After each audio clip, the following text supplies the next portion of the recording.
Coming down into turn 1. Whoa, wow. That's coming out of the pit road. lane, yeah. Oh, how fortunate he is. Not only him, but looked like maybe one of the BKR trucks that went by him.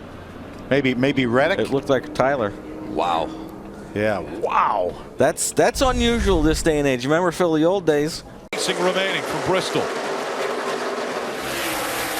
Eric Jones able to get by his teammate. I thought his teammate was going to put a lot of pressure on him, but Eric was able to use it, get going. Around goes the 3 of Ty Dillon. He comes all the way onto pit road. Hold the brake, And the caution comes out.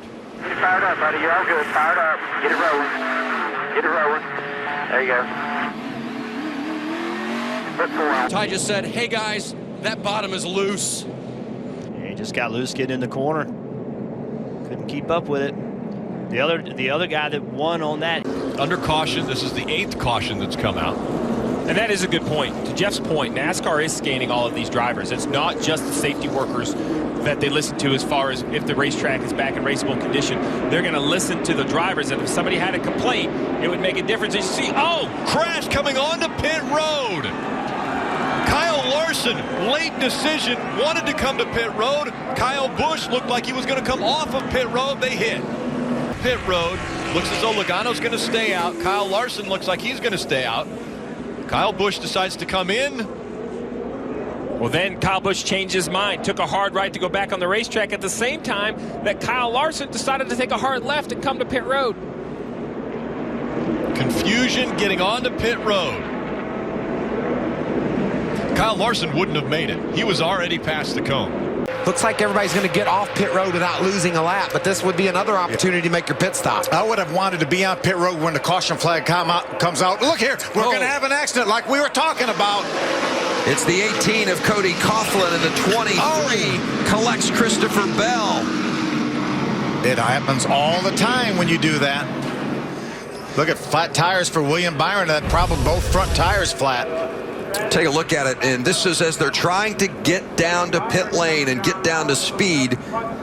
Watch the yellow truck of right there. Cody Coughlin. He ran into the back of Spencer Gallagher, and that caused that mess. And you can see the 9 truck of Byron sliding his tires. He should have come on to pit road. That would have been a free. Cars get stacked up. This is a tough pit road to get on because you can see Regan Smith locking up the brakes there.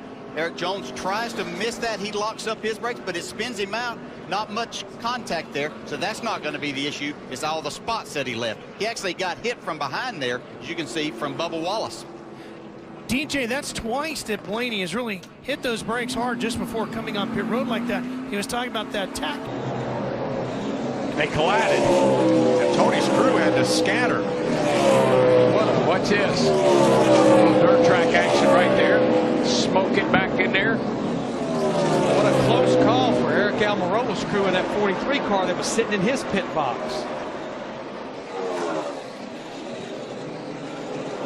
Wow.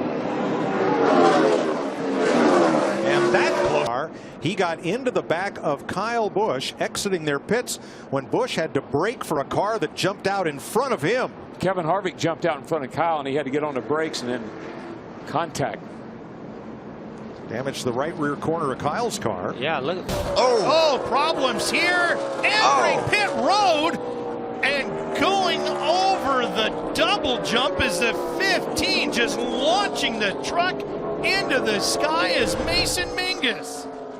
Look at all the damage left behind. I mean, he got all 4 wheels off the ground. Watch how fast he came in here. It's coming in too hot on entry. I don't know if maybe the brakes didn't. It seemed like the brakes got to working good right before he hit the grass. Look at that thing ramp up in the air. A really difficult pit road to get to, Phil, because it's right way around the turn.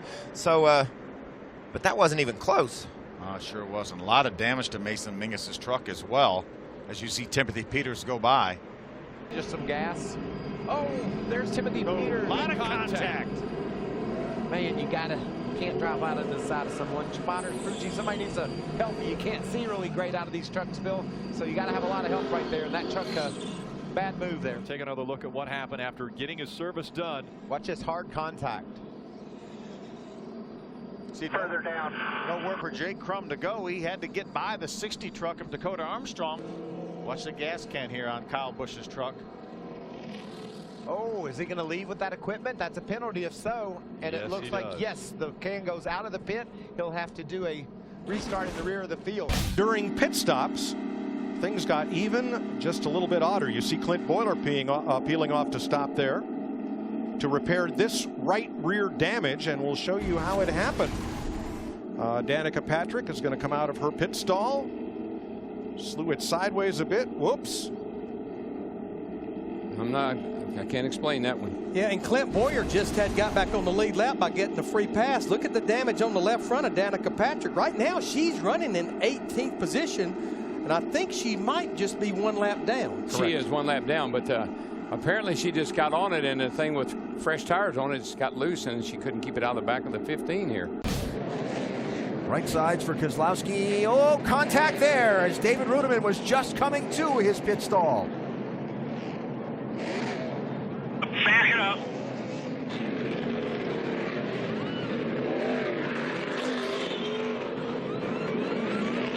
Brad Keselowski came in 10th. Don't know how much damage he got there. That's a pretty good lick, though. We got one moving into we saw this on pit road early. Casey Kane hits the inside wall and knocks it down. Saw some guys' helmets that were sitting up there. So a problem with Casey Kane's car. Goes on to pit road and the caution's out. We saw this Saturday in practice, almost identical to that. We talked about how rare it is that it can happen. It's happened twice in 2 days. It's coming off turn 3, approaching the front straightaway. You can see Casey's all by himself, gets loose. Same thing we saw with Jeb Burton the other day, almost in the same tread marks. Can't get the car all the way spun out. Now I'll be honest with you, he's long for the ride, trying to keep from hitting the inside wall, but there's just no stopping it at this point. For the lead, Juan Pablo Montoya and Bobby Labonte were racing right in front of him in turn 4. Yeah, and Mark had caught these cars. You can see Bobby Labonte looks like just loses it, gets loose with that car right up behind him there. But Mark had been there for a while, and you can see Mark spinning now. Not much you can do except hold on and lock the brakes as a driver at this point in time. And right there. Oh. Yeah, I was lucky the crew members weren't injured there as well. I'm telling you, that was just a crazy accident.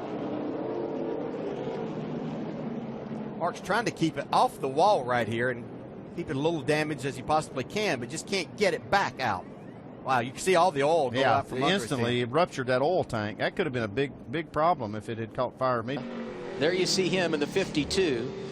Got into Alex Kennedy. Both set to make their Sprint Cup debut today, and here's a replay of what happened. That's just guys not paying attention. That's all right. that is. 19, the white machine of Alex Kennedy, and Paulie Haraka apparently not watching what's going on in front of him, just drilled him. I have no idea what he was doing on that. Wow. Oh, trouble. Around goes Danica Patrick. That's Paul a big Menard damage has on to that left slide rear. to a stop. She got a lot of damage to the left side of that car. I just don't think Paul realized trying to get it slowed down. She's got Menard on her inside and the 32. She cut right across Bobby Labonte's nose and into the path of Menard. Yeah, when you're pitting that early on pit road, you really need to get down as early as you possibly can to make sure that no one ever can get inside of you in that situation. A little bit loose in turn 2 during that last run. Now they said they snugged it up a little bit too much, so he's saying to take a little bit away from what they did on that last adjustment. Matt? In the 88 at Dale Earnhardt Jr., he's already in and gone. Good fuel stop for him. 48 just got hammered by Marcus Ambrose. Just back right over here, back into our stall, and we'll get a look at it. You see the 48 car leaving the pits right here. The 9 car has already committed to his pit. Nothing can be done at that point in time.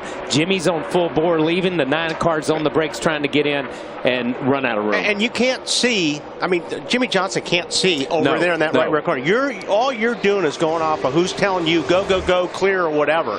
So there's no way that Jimmy saw the 9 car of Ambrose.